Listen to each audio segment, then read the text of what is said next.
never had it this good in the US military. We can sign up with swastikas. Organizations see US military as a good way to get training.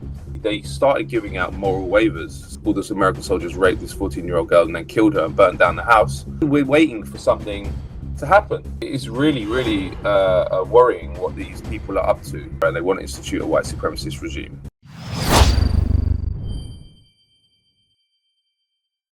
For our viewers who, I don't know why they wouldn't have read the 2012 edition yet after I've shoved them down their throats for so long, but could you just kind of give them the core thesis of Irregular Army and how the war on terror fundamentally changed the recruitment standards and the culture of the United States military? Well, it really starts the day before 9/11, so September 10, 2001, and that's where the book starts, because Donald Rumsfeld gave this speech called Bureaucracy to Battlefield. And basically it was a vision to completely transform the Pentagon. And the program eventually became known as Transformation. You know, this is something that Republicans and the corporate sector have been pushing for decades, and not just in the military, all parts of American society and institutions like Social Security. But anyway, he had this big plan. And then the following day, obviously, the terrorist attacks, awful tragedy, which completely spooked America, and he was pictured helping victims into ambulances outside the Pentagon, if people remember that as well. So his popularity was very high. So he had the perfect kind of petri dish to do this. What was known as the Rumsfeld kind of doctrine was that you could invade countries using special forces, bribe local warlords, and then get out very quickly, and you didn't need a big army. And that basically the planning, and that kind of worked in Afghanistan initially. They took Kabul in a couple of months, bribing the Northern Alliance and pushed on through them. But obviously the occupation then didn't go to plan. With Iraq, there was this big debate within the Pentagon, and it was called a war within a war, actually, which pitted like Eric Shinseki, who was chief of the army, against Rumsfeld. And also Colin Powell, who subscribed to the Powell doctrine, which was the opposite of the Rumsfeld doctrine, which was that you needed an overwhelming force and a big occupying army. The US invaded Iraq with I think under 200,000 troops, which was kind of half what CENTCOM had actually recommended.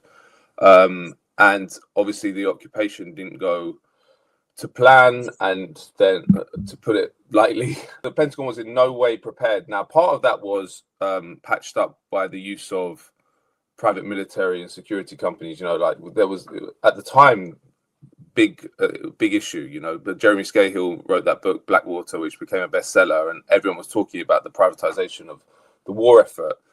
But they still needed a big army, and they couldn't recruit or retain enough soldiers because they weren't prepared. So recruitment was they weren't reaching recruitment targets. They didn't want to institute conscription, which would have been the answer, right? And was what was done during Vietnam. But the Bush administration knew how unpopular the war in Iraq was and didn't want to institute conscription because they thought that a Vietnam scenario would take place, which would be that it would increase opposition to the war, and then it would force withdrawal, as it did in Vietnam. So if you don't institute conscription, and you can't recruit or retain enough soldiers, what do you do? Now they did do things like stop loss, where they deploy troops for many more tours than they previously would have done, smaller gaps between the tours, but none of it really worked. So what they then did was to completely transform the regulatory structure of the Pentagon.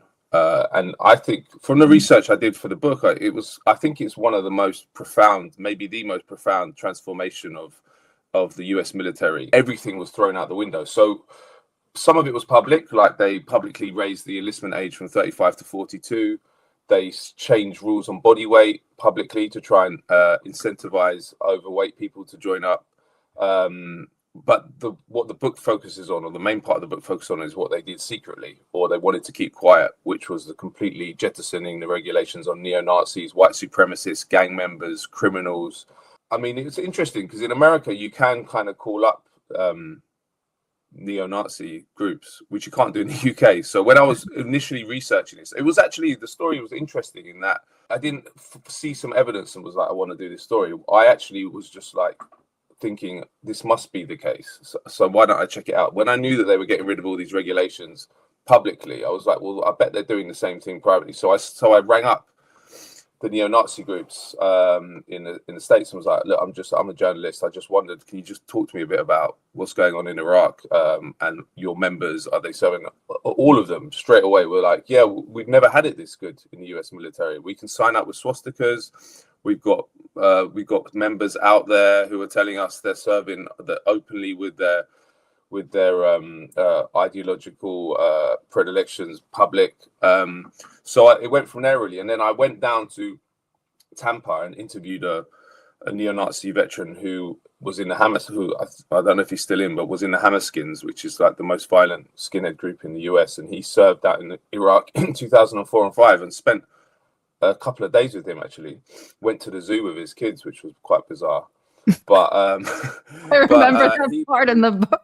Yeah, and it was very strange. But he basically reinforced all this. So he gave the sort of nuts and bolts of what it was like out there, and he was talking to. I actually called up one of the commanders he referenced to find out if the story was true, and the commander basically vouched for what he was saying. Like neo-Nazis, they have a reason for wanting to join the U.S. military. In the case of the neo-Nazis and white supremacists, they believed in this thing called RAHOA, which is racial holy war. Where they would get training courtesy of the US taxpayer, bring that back to the US, and then start this racial holy war, which would be a civil war, which would ignite and set all the races in America against each other and end up with a white supremacist regime in Washington. Like thousands of them served, and thousands of them are now back in the US. So it should be a worry for every American. But in the case of the gangs, it's the same thing. You know, these are street gangs and drug trafficking gangs. The organizations see the US military is a good way to get training.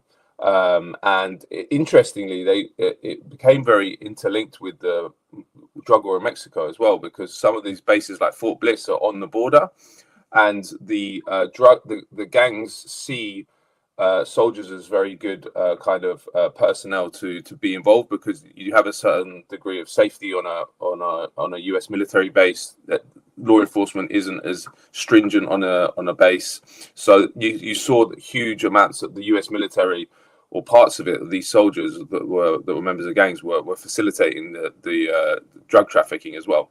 And then criminals, which was again, you know, you guys probably were aware of this, but not many people were, that they started giving out moral waivers. So there was previously a regulations on the fact that if you were a felon or you were guilty of serious misdemeanors, you would be barred.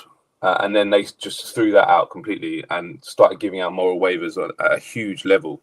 And that had a huge impact on the population in Iraq and Afghanistan. There's one case which I talked about in the book, which is the Mahmoudiya massacre in 2006, when a group of American soldiers went to this house just south of Baghdad, separated the 14-year-old girl from her family, the father and her sisters, killed them, and then went into the other room. All those American soldiers raped this 14-year-old girl and then killed her and burnt down the house, and then told the US military it was the work of insurgents. The US military accepted that, as they always did. You know, they like to. The only way a US military ever admits some of its own personnel have committed a massacre is when they're pushed after deny, they have to.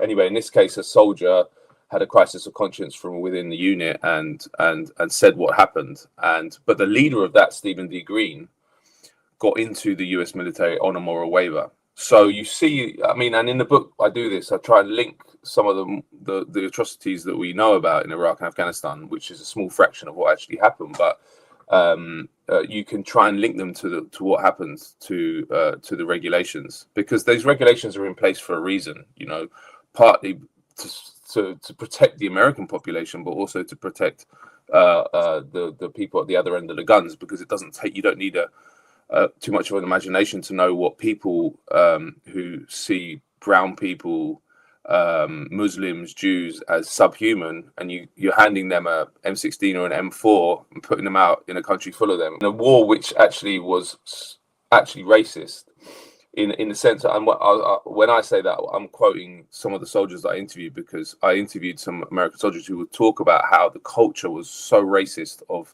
of even the commanders. We're waiting for something to happen. That's what I believe. It's like Timothy McVeigh in 1995 when he blew up the government building in Oklahoma City. He served in the first Gulf War. So that was a 5-year incubation period. Like and in the preface to the book, I chart all the cases that have been happening regularly. And luckily, so far, the large scale attacks have been thwarted by the FBI.